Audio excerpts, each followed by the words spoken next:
İslamla müsəlmanı bir-birinə qarışdırmayaq. İslam təmizdir. İslam ləkə götürməz. Müsəlman xəta edə bilər. Müsəlman günah edə bilər bir insan kimi. Müsəlmanın hansısa bir xətasını, günahını İslamda görməyək.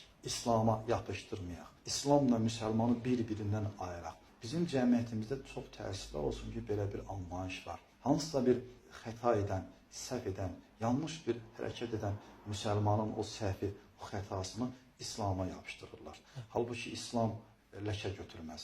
İslam təmizdir. İslam doğrudur.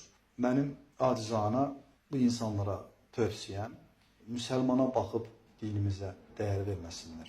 Birbaşa İslamı oxumağa çalışsınlar. Birbaşa Peyğəmbərimizin həyatını oxumağa çalışsınlar. Əks halda şəxsiyyətlərə baxıb dini dəyərləndirəriksə, biraz sonra bəhs etdiyim bu xətaya düşərik. Müsəlman xəta edə bilər. Bir insan kimi xəta edə bilər. Amma İslam xətasızdır. Allahın göndərmiş olduğu din xətasızdır. Peyğəmbərimizin həyatını oxuyaq. Birbaşa İslamı oxuyaq. Quranı oxuyaq. Hədisləri oxuyaq. Hansısa qonşumuzda namaz qılan filan kəs bu səhv hərəkəti etdi deyib, o səhv hərəkəti, o xətanı İslama yapışdırmayaq.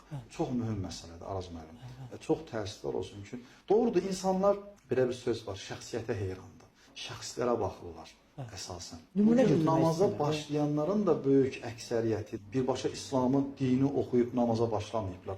Hansısa əxlaqlı bir müsəlmanın hal və hərəkətləri onlara müsbət mənada təsir göstərib namaza başlayıblar. Deyiblər ki, mən də qonşumuz namaz qılan falan kəs kimi olmaq istəyirəm. Onun təbliğatı, dəvəti nəticəsində namaza başlayıblar. Əxlaqlı müsəlmanlara baxaq, onlardan yaxşı mənada təsirlənək. Amma biraz əvvəl bəhs etdiyim kimi, xətası olan şəxslərə, halal və harama diqqət etməyən müsəlmana baxaraq dini, İslamı günahlandırmayaq. Burada xəta o şəxsindir. Bu, hansısa şəxsin o xətasına görə, o günahına görə biz dindən, İslamdan, namazdan uzaqlaşmayaq.